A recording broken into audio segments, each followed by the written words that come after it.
नमस्कार प्रशिक्षुओं, मैं एस के मौर्य आज आप लोगों के लिए शैक्षिक मूल्यांकन के विषय में चर्चा करने के लिए उपस्थित हूँ। यूट्यूब चैनल पर आपका स्वागत है। कल पेपर भी है आपका, इसलिए मैंने इस समय मशक्क़त की है, जहमत उठाई है। एक बार फिर से आपका स्वागत है। अब हम देखते हैं कि मूल्यांकन क्या है या मूल्यांकन की संकल्पना क्या है, मूल्यांकन की अवधारणा क्या है, शैक्षिक मूल्यांकन से आप क्या समझते हैं। इतने प्रश्न बनते हैं। तो मूल्यांकन उद्देश्य केंद्रित होता है। ये एक व्यापक प्रक्रिया है। इसके आधार पर व्यक्ति के संपूर्ण जीवन के विकास की तैयारी की जाती है और वह कहाँ स्थित है, उसका क्या स्तर है, उसने अनुभव और अभ्यास द्वारा कितनी उपलब्धि प्राप्त की है आदि की जानकारी प्राप्त की जाती है। मूल्यांकन दो शब्दों से मिलकर बना है, मूल्य प्लस अंकन, अर्थात मूल्यांकन मूल्यों का अंकन करना ही मूल्यांकन होता है। शिक्षक जब अध्यापन कर अपनी सफलता असफलता की जांच करना चाहता है तो मूल्यांकन हेतु परीक्षा का आयोजन करता है। इससे वह निश्चित करता है कि उसने उद्देश्यों को कहाँ तक पूरा किया है या प्राप्त किया है। इसके आधार पर वह अपनी शिक्षण रणनीतियों, प्रविधियों, अनुदेशनों, कौशलों आदि के प्रस्तुतिकरण में सुधार करता है। मैकलिन महोदय ने कहा है कि मूल्यांकन शब्द को मैं इसे पसंद करता हूँ अथवा मैं इसे पसंद नहीं करता हूँ, इन्हीं दो शब्दों में प्रयुक्त किया जाने लगा है। यह किसी भी व्यक्ति के द्वारा किन्हीं कार्यक्रमों, क्रियाओं, प्रक्रियाओं के दौरान प्राप्त अनुभवों की प्रतिक्रिया स्वरूप एक संवेगात्मक उद्गार है। आजकल छोटे छोटे बच्चे भी कहते हैं मुझे ये पसंद नहीं है, यानी उनके मूल्यांकन में क्या है, वो बेकार है। कोठारी कमीशन ने कहा अब यह माना जाने लगा है कि मूल्यांकन एक अनवरत प्रक्रिया है, यानी खत्म नहीं, कभी न खत्म होने वाली प्रक्रिया है, अनवरत, जो समाप्त न हो। यह पूर्ण शिक्षा प्रणाली का अभिन्न अंग है। इसको अलग नहीं किया जा सकता। सब जगह पूरी शिक्षा प्रणाली में यह व्याप्त है। यह शिक्षण लक्ष्यों से घनिष्ठ रूप से क्या है, संबंधित है। लक्ष्य को प्राप्त करना है तो हमें मूल्यांकन करना ही पड़ेगा। अब मूल्यांकन की विशेषताएं देख लेते हैं। मूल्यांकन सतत चलने वाली प्रक्रिया है, यानी कंटिन्यू चलती है।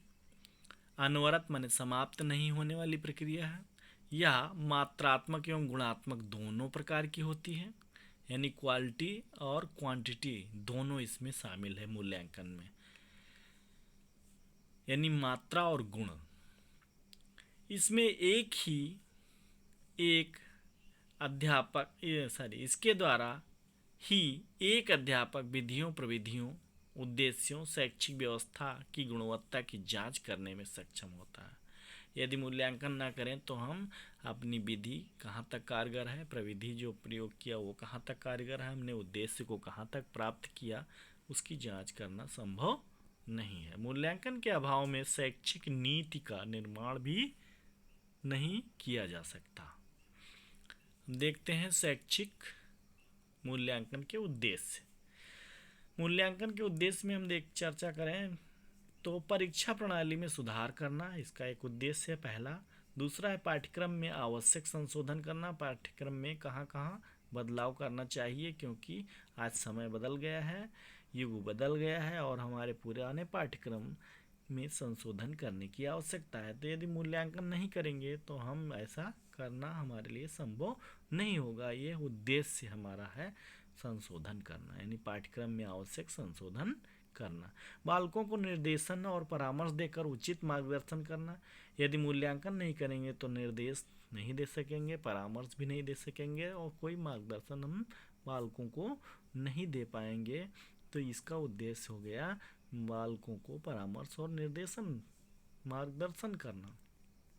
बालक के व्यवहार परिवर्तन की जांच करना, बालक कितना सीख रहा है, कितना सीख चुका है और किस स्तर पर है, ये जांचने के लिए हमें मूल्यांकन करना पड़ता है। इसीलिए मूल्यांकन का यह भी एक उद्देश्य है। अध्यापक द्वारा अपनी कुशलताओं असफलताओं की जांच करना, यानी अध्यापक मूल्यांकन करेगा तभी पता चलेगा। परीक्षा बच्चों की होती है लेकिन मूल्यांकन किसका होता है? अध्यापक का होता है। और बालक का तो किसी क्षेत्र में जाना जाए, समझा जाए तो उसका मापन ही होता है। जिस प्रश्न का उत्तर उसने दिया उसको माप लिया गया, उसको अंक दे दिया गया। बालकों के स्तर की जांच करना, यानी किस लेवल का विद्यार्थी है, किस ग्रेड का है। बालकों के अधिगम कठिनाइयों की पहचान करना तथा उपचार करना है। बालक को कहाँ समस्या है, क्यों सीखने में समस्या है, उस कठिनाई की पहचान करना और उपचार करना, ये सब मूल्यांकन के द्वारा ही के उद्देश्यों में शामिल है। अब मूल्यांकन का क्षेत्र हम देखते हैं। मूल्यांकन का क्षेत्र जो होता है, शिक्षा में मूल्यांकन के क्षेत्र से अभिप्राय है शिक्षा में जहाँ जहाँ मूल्यांकन की आवश्यकता हो वहाँ उसे प्रयोग करके शैक्षिक गुणवत्ता बढ़ाने का प्रयास किया जा रहा है। शिक्षा प्रक्रिया में मूल्यांकन के 4 ऐसे क्षेत्र हैं जिनके अंतर्गत शिक्षा संबंधित सभी बिंदु मूल्यांकन करने में सक्षम होते हैं। अतः इसे मूल्यांकन का शैक्षिक क्षेत्र कहा गया है या कहा जाता है। पहला है शिक्षण संबंधी मूल्यांकन क्षेत्र, जहाँ पढ़ाई होती है, जहाँ पढ़ाया जाता है, जहाँ सिखाया जाता है। शैक्षिक प्रशासन संबंधी, जहाँ शिक्षा में प्रशासन की आवश्यकता होती है वहाँ भी मूल्यांकन किया जाता है कि व्यवस्था कैसी होनी चाहिए, क्या करना चाहिए। निर्देश देना है, परामर्श देता है, उसमें से संबंधित मूल्यांकन का क्षेत्र है। छात्र का मूल्यांकन, विद्यालय का मूल्यांकन, क्षेत्र शिक्षा प्रणाली संबंधी भविष्य कथन यानी का क्षेत्र, ये सब यानी जहाँ जहाँ हम मूल्यांकन कर सकते हैं शिक्षा क्षेत्र में वो उसे ही हम शैक्षिक मूल्यांकन का क्षेत्र कहते हैं। अब हम बात करेंगे मूल्यांकन की आवश्यकता। मूल्यांकन प्रक्रिया के द्वारा अर्जित उपलब्धियों का पता आसानी से लगाया जाता है, यानी कि कितना सीखा है और या हमारी गुणवत्ता कितनी है उसको जानने के लिए, उस उपलब्धि को पता लगाने के लिए हम मूल्यांकन का सहारा लेते हैं और वो आसानी से संभव हो जाता है। मूल्यांकन का महत्व अभिभावकों, शिक्षकों, छात्रों तीनों के लिए बहुत ही आवश्यक है, क्योंकि शिक्षक मूल्यांकन के बाद छात्रों को उचित मार्गदर्शन, प्रोत्साहन देने का प्रयास करता है। शिक्षा में मूल्यांकन की आवश्यकता हम इस प्रकार देख सकते हैं, कुछ बिंदुओं के द्वारा प्रकट कर सकते हैं। जैसे पहला बिंदु ले लिया जाए तो मूल्यांकन से छात्रों को अपनी प्रगति और शैक्षणिक उपलब्धि का ज्ञान होता है। यानी मूल्यांकन ना करे बालक या तो उसे कैसे पता चलेगा कि उसने कितना सीखा, वो कितना आगे बढ़ रहा है। मूल्यांकन प्रक्रिया से छात्रों की क्षमता, योग्यता तथा स्वयं की कमी का पता लगाया जा सकता है। इससे छात्रों का आत्म मूल्यांकन का अवसर प्राप्त होता है। यदि मूल्यांकन न हो तो वो अपना मूल्यांकन स्वयं परीक्षा से पहले नहीं करेगा, क्योंकि आवश्यकता ही नहीं समझेगा। इससे छात्रों की व्यक्तिगत भिन्नता का पता चलता है, यानी छात्र दूसरे से कितना अलग है, कितना भिन्न है, कितना पीछे है, कितना आगे है, कितना अच्छा है, कितना बुरा है। और पाठ्यक्रम निर्माण में भी इससे सहायता मिलती है, इसलिए इसकी आवश्यकता है। मूल्यांकन के आधार पर छात्रों का वर्गीकरण भी आसानी से किया जा सकता है, जैसे श्रेष्ठ, सामान्य, निम्न उपलब्धि के बालकों का ग्रुप बनाकर या बनाना या उसको ग्रुप बनाकर उसका उपचार करना। अब हम देखेंगे, आवश्यकता हो गई। अब मूल्यांकन का महत्व। कल परीक्षा है इसलिए मैं रात में ही बना रहा हूँ वीडियो और जल्दी केवल सारगर्भित तत्वों को ही ले रहा हूँ, उसकी व्याख्या विस्तृत रूप से नहीं कर रहा हूँ, इसके लिए आप हमें क्षमा कीजिएगा। मूल्यांकन के महत्व को देखा जाए तो मूल्यांकन के अभाव में शिक्षण अधिगम प्रक्रिया का उचित विकास संभव नहीं हो सकता। जब मूल्यांकन नहीं करेंगे तो काम कितना अच्छा हुआ, कितनी गुणवत्ता है, पता ही नहीं चलेगी, क्योंकि शैक्षिक प्रक्रिया की सफलता शिक्षक और छात्र के मूल्यांकन के आधार पर ही आगे बढ़ती है, अग्रसर होती है। मूल्यांकन उचित शैक्षिक निर्णय के लिए अत्यंत आवश्यक है और उपयोगी भी है। मूल्यांकन शिक्षण की प्रभावशीलता को व्यक्त करता है, यानी कितना प्रभावशाली शिक्षण हुआ ये प्रकट करता है मूल्यांकन। मूल्यांकन छात्रों के अध्ययन और अध्यापकों की हेतु शिक्षण में उचित संलग्नता और उपलब्धि के लिए प्रोत्साहन देने का कार्य करता है। यदि बालक अच्छे नंबर पा रहे हैं, अच्छी गुणवत्ता है, बालक अच्छे गुणों को धारण करते हैं, अच्छा व्यवहार करते हैं, नैतिक व्यवहार करते हैं, तो अध्यापक प्रसन्न हो जाता है, उसको प्रोत्साहन मिलता है कि उसके अनुदेशन और उसके शिक्षण और के में जो संलग्नता है, उपलब्धि है, वो बहुत ही अच्छी है, महत्वपूर्ण है, तो वो प्रोत्साहित हो जाता है। मूल्यांकन द्वारा शिक्षण उद्देश्यों की प्राप्ति की सीमा का पता लगाया, यानी कहाँ तक सीखा और कहाँ तक शिक्षण के उद्देश्य पूरे हुए, यह मूल्यांकन द्वारा ही संभव है। तो ये मूल्यांकन का महत्व है और ये इसी कार्य है। अब हम देखेंगे मूल्यांकन की सीमाएं, यानी कि लिमिटेशंस भी हैं, सीमा रेखा भी है जो मूल्यांकन से संबंधित है। यद्यपि मूल्यांकन व्यापक और सतत तथा सर्वत्र उपयोग में सक्रियता से अग्रणी भूमिका निभाता है, फिर भी उसमें कुछ ही सीमाएं अवश्य हैं, जिनका जिक्र हम इस प्रकार कर सकते हैं। मूल्यांकन के लिए किसी भी तरह का प्रमाणिक मापदंड उपलब्ध नहीं है।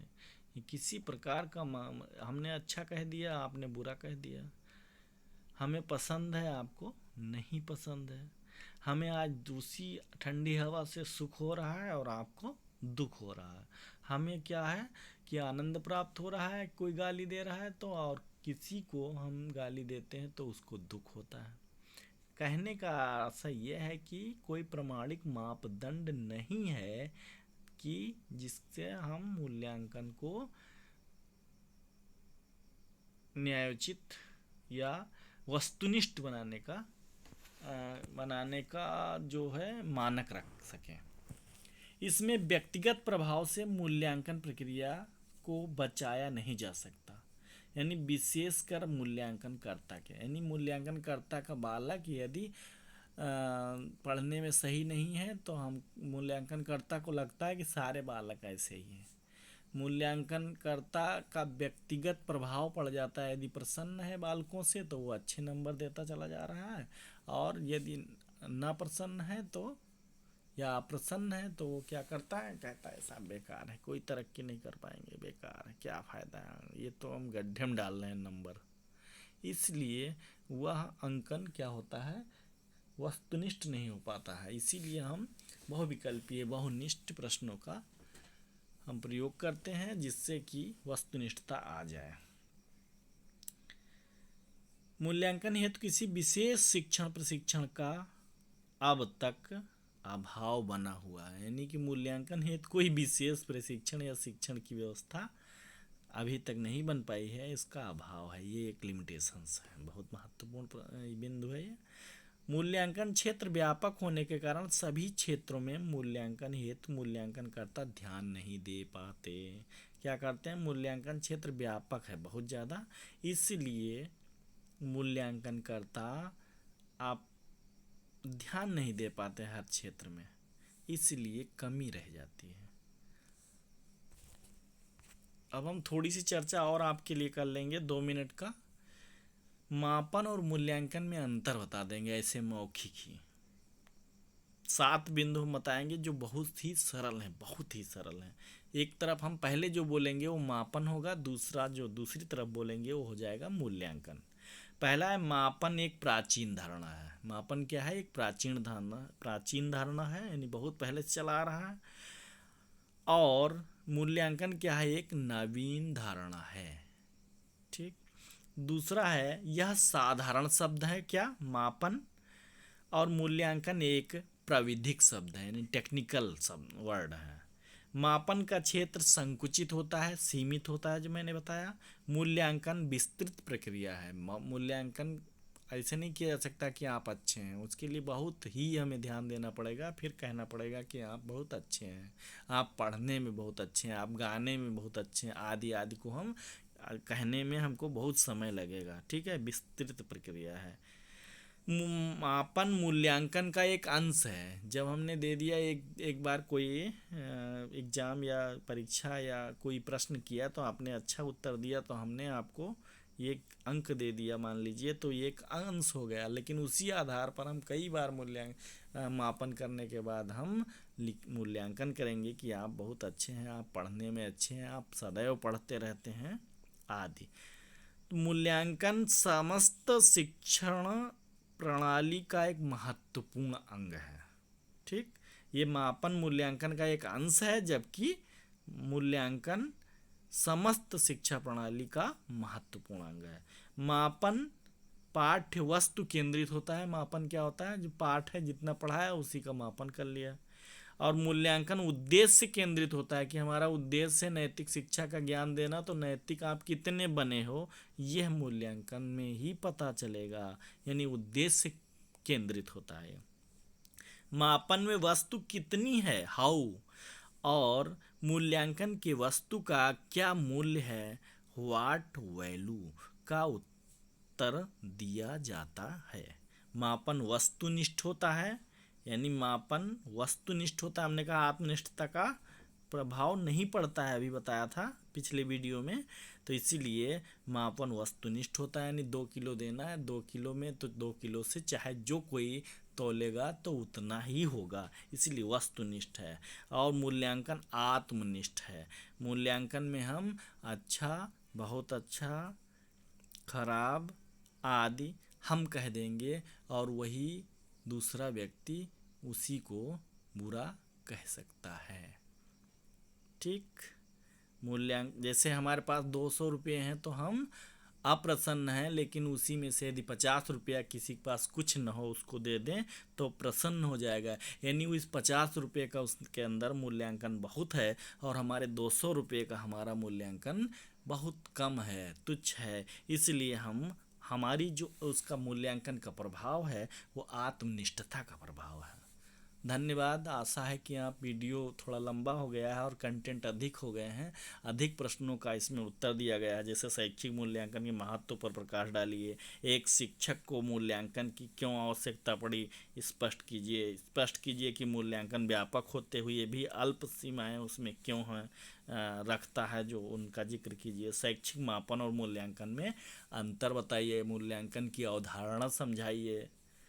ये सब हमारे प्रश्न बनेंगे। धन्यवाद।